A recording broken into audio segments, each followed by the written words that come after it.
अमर सिंह यादव जिंदाबाद, जिंदाबाद जिंदाबाद, अमर सिंह यादव जिंदाबाद, जिंदाबाद जिंदाबाद, मुलायम सिंह यादव जिंदाबाद। जिंदाबाद जिंदाबाद। साथियों, आज जमैथा में प्रधानी के इस आज माहौल में हर जगह चर्चा हो रही है, लेकिन अगर गर्दा किसी ने मचाया है, विरोधियों को प्रश्न किसी ने किया है, तो अमर सिंह यादव हैं। इसलिए कहना है क्या,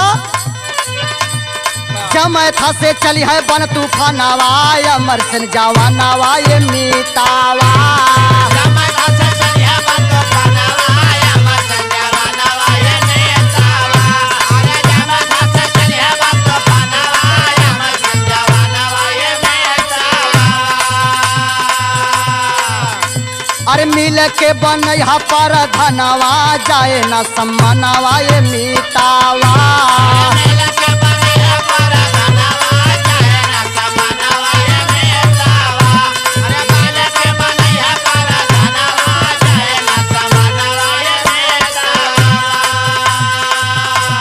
अमर सिंह यादव भैया, मुलायम सिंह यादव और शेरा ऐसे शख्स जिस परिवार से बिलोंग करते हैं, उस परिवार का मान सम्मान जनता के हाथ में है। इसलिए जनता से कहना है, अमर सिंह मुलायम का समाज से बिटोली,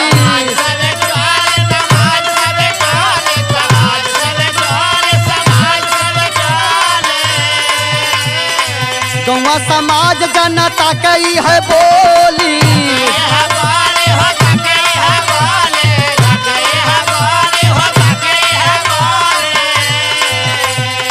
जो अमर सिंह यादव जो समाज सेवी के नाम से जाने जाते हैं, समाज की सेवा करते हैं, इनकी एक समाज टोली है और गांव समाज में जन जन समाज टोली की बोली लगा रहे हैं।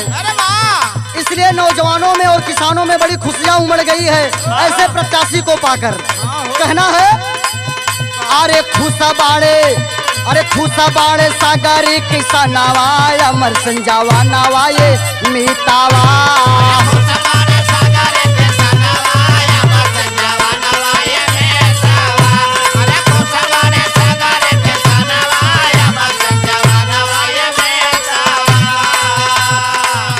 इसीलिए मैं कहता हूँ कि समाज को ऐसे सशक्त, ऐसे प्रकांड विद्वान नौजवान की जरूरत है समाज को आज, जो पूरे गांव को एक निगाह से देखे, चाहे वो किसी बिरादरी के किसी धर्म के लोग हों, उस प्रधान के लिए सब एक समान हो।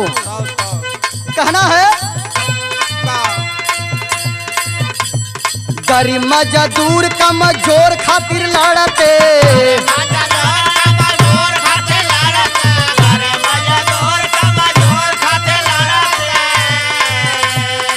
जनता के हक खातिर हरदम झगड़ते,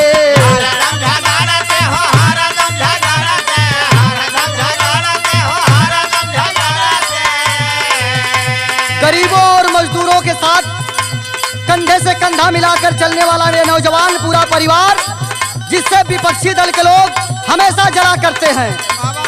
जनता के हक खातिर, जनता के हिस्से खातिर, जनता के पक्ष के लिए, समाज के पक्ष के लिए हमेशा विरोधियों से लड़ने का काम अगर कोई ने किया है तो अमर सिंह यादव, मुलायम सिंह यादव। इसीलिए गरीब मजदूर कमजोर खातिर लड़ते, जनता के हक खातिर हरदम झगड़ते, सेवा में बहावेले पसीनावा, चलल जवानावा ये मीतावा।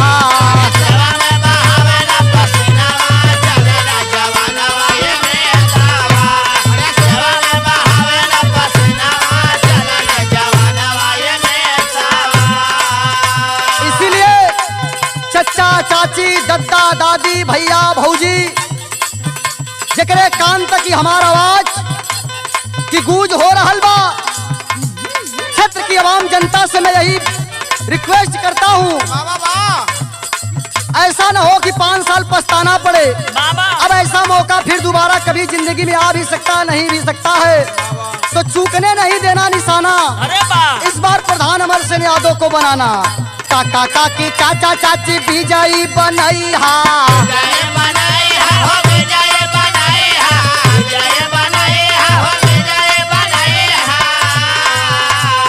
जाता मतदान कई के अब की जितई हा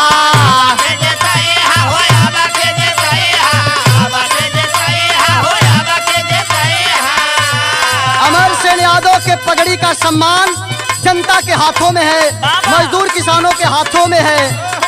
मान सम्मान बचाने का काम आप लोग को करना है।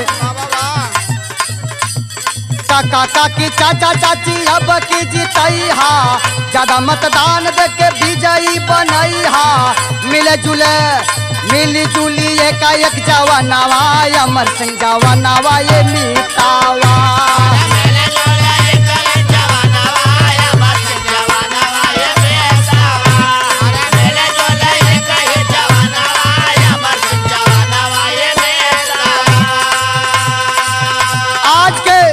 समाज के जो युवा वर्ग हैं, गांव की छोटी भोली जनता है, बच्चे की आवाज, बच्चे के और नौजवानों के दिल की शान, आन मान शान अगर कोई है इस पूरे पूर्वांचल जनपद जौनपुर के सिरकोनी ब्लॉक से जमैथा गांव के प्रत्याशी बड़े भैया श्री अमर सिंह यादव को बहुमत देकर भारी मतों से विजयी बनाएं। ये अंतिम लाइन हमारी प्रार्थना है। क्षेत्र की आवाम जनता से आप लोग ध्यान देंगे। युवा नौजवानावा के दिलावा के शान हो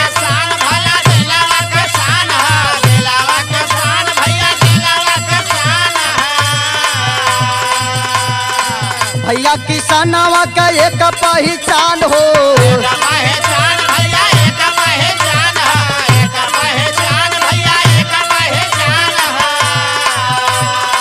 जन जन के हृदय में जिनका निवास है, लोगों के दिल पर जिसका नाम है, ऐसे सख्त ऐसे प्रत्याशी ऐसे जुझारू नेता साहब आप अमर सिंह यादव, मुलायम सिंह यादव, सच्चा और नेक इंसान, सच्चे परिवार से बिलोंग करने वाले समाज से भी युवा नौजवानावा के दिलावा के शान हो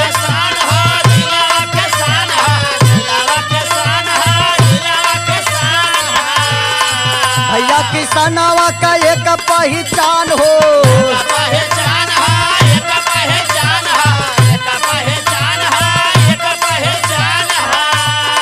युवा नौजवानावा के दिलावा के शान हो भैया किसानावा का एक पहचान हो व्यर्थ जन करिहा माता दानावा बनैहा पारा धनावा ये मीतावा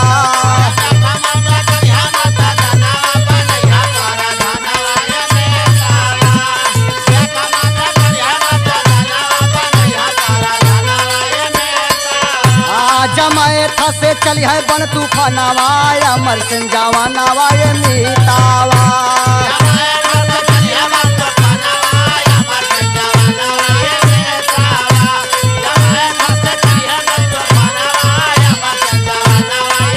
आया बाकी बनैहा पारा धनावा अमर सिंह जवानावा ये मीतावा